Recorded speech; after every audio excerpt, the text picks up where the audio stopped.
একদিকে উত্তর আফ্রিকার সাহারা মরুভূমি, যেখানে দিগন্তজোড়া বালু, নেই পানি, নেই প্রাণের কোনো চিহ্ন।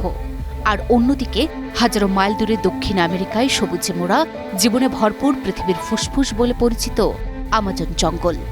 আপাত দৃষ্টিতে এই দুই জগতের মধ্যে কোনো মিল নেই, দূরত্ব হাজারো মাইল। কিন্তু আপনি জানেন কি, সাহারার তপ্ত ধুলো বালি আসলে প্রাণ বাঁচিয়ে রাখে সুদূর আমাজনের। শুনতে অবিশ্বাস্য মনে হলেও মরুভূমির বালি হয়ে ওঠে সবুজ অরণ্যের জীবনরেখা। সাহারা মরুভূমি এবং আমাজনের দূরত্ব প্রায় ৩,০০০ মাইল, মাঝখানে বিশাল আটলান্টিক মহাসাগর।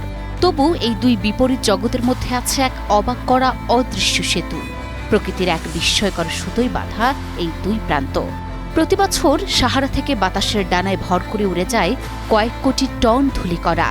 এই ধুলোর কাফেলা পাড়ি জমায় আটলান্টিক পেরিয়ে আমাজনের আকাশে। আকাশে মেঘ সৃষ্টি করে বৃষ্টি নামানো থেকে শুরু করে বৃষ্টির তোরে ধুয়ে যাওয়া বনের অত্যাবশ্যকীয় পুষ্টি, বিশেষ করে ফসফরাসের অভাব পূরণ করতে এই ধূলিকণাই হয়ে ওঠে প্রকৃতির শ্রেষ্ঠ আশীর্বাদ। এদিকে আগে থেকেই পৃথিবীর সবচেয়ে সমৃদ্ধ জীববৈচিত্র্যের ক্ষেত্র আমাজন রেইনফরেস্ট তার পুষ্টিকর অভাবযুক্ত মাটির জন্য বিখ্যাত। প্রকৃতপক্ষে বনের প্রায় ৯০% মাটিতে ফসফরাস কম। ফসফরাস মাটির জন্য খুবই প্রয়োজনীয়। ফসফরাস ছাড়া বন মরুভূমিতে পরিণত হয়। মজার ব্যাপার হলো, আমাজন রেইনফরেস্টে বৃষ্টির দাপটে মাটি থেকে পুষ্টিগুণ ধুয়ে যায়।